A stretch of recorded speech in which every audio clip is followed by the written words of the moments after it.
Hey guys, what's up? It's Rygar the Destroyer, and today we are doing another episode of the Q&A series, and I am so sorry that I haven't been as consistent with my uploads recently, guys, but I haven't forgotten. I have all of your questions here, and I want to make sure that I answer them all. So thank you guys so much for your patience. And as always, if you have a comment or question that you'd like me to read off in next week's episode, go ahead and throw that down in the comment section below, and make sure to stay to the end because I ask you guys a question that we'll talk about next week. So let's go ahead and get started here.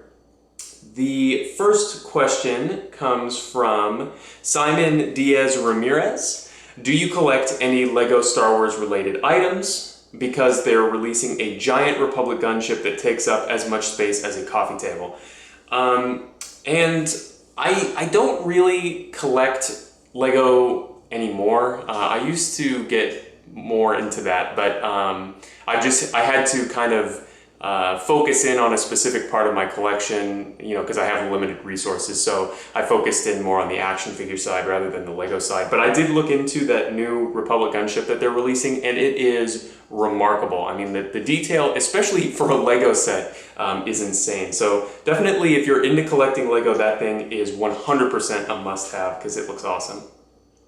Oofer Gang 101 here asks, for the next Q&A, do you have collector disease? And yes, I've mentioned this before, I have collector disease so bad. You know, a lot of times, like when they preview a new item or something, I'm just like, man, I absolutely have to have that, and it kind of just stacks on. So yeah, I basically do have a disease basically for collecting. Box of Clone Trooper Lot asks, do you have an Instagram? I don't.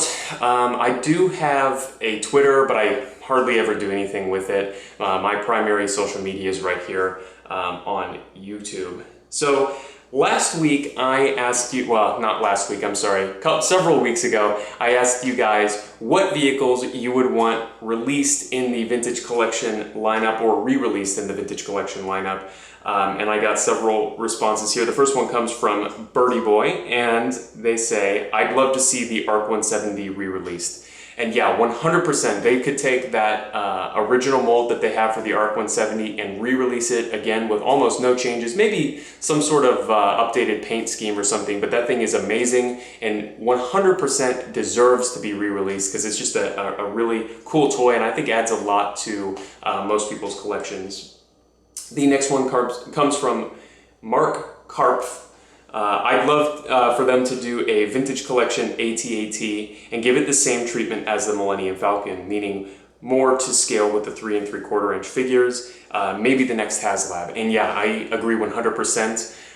The ATAT prices on the aftermarket or secondary market are way overdone. I mean, I'm talking like some of the, the Legacy Collection and the Vintage Collection ones, I've seen them go for like $1,100, which is too much. So whether Hasbro decides to just re-release their biggest AT-AT again with, you know, some updated paintwork, or they do a, you know, a true 1/18 scale, which I think would be between 3 and 4 feet tall, as their next HasLab, I'm totally in 100%, and I think it's something that they 100% need to do. Let's see. Tyreek Canfield says, I think that Hasbro should redo/re-release the Atdp, and this is an interesting one here. While I'd be happy with a re-release, I would love to see them do a new mold that's a bit bigger and has some more detail. Doubtful that would ever happen, but hey, you never know. Yeah, so the Atdp was released originally in kind of a weird time for Hasbro, where a lot of the toys that they were doing were focused more on kids, and so they were kind of cheap and kind of not as detailed as we've seen in the past. And unfortunately, this vehicle, which is really cool, got that treatment. So yeah, whether they re-released that one, because it wasn't terrible, it just had some things that I didn't like, especially on the legs. They were hollow molded. On one side, there was like basically no detail at all. But I would absolutely love to see an Atdp released again, because it's a really cool design, I think, for like the walker. And I really love Rebels, which it's featured in. So let's see. The next one comes from HoloNet1, and they say, The one Star Wars vehicle I want Hasbro to redo would be an upscaled Ywing with gold leader, just because of Rogue One's 5th anniversary. I mean, they did a blue leader, now we need a gold and a red leader for the Battle of Scarif. So, yeah, I agree.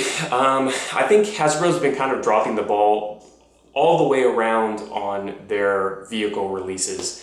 I think they're sort of overpriced and there's not enough of them to kind of, I don't know, satiate my need for vehicles, and especially like Rebel vehicles. I know they've done the X-Wings, some of the X-Wings recently, but you know, a lot of these Rebel, you know, fighters and bombers, I think are ones that fans really want, and I think something that Hasbro should definitely redo. So I 100% agree with you there, and I'd love to have a Y-Wing in my collection. So anyway, moving on, the question that I have for you guys for next week is, if you guys could have a custom diorama of any, I guess, scene or location from Star Wars, what would it be? Let me know. And stay tuned. Later this week, I've got a special diorama-themed episode or video coming out that I'm really excited for. So anyway, thank you guys so much for watching. I really appreciate it, and I am sorry that I was late on this upload. I really like doing this series and interacting with you guys in this way. So hopefully you guys do too, and we can kind of keep this series going. But again, thank you guys so much, and I guess I'll see you later.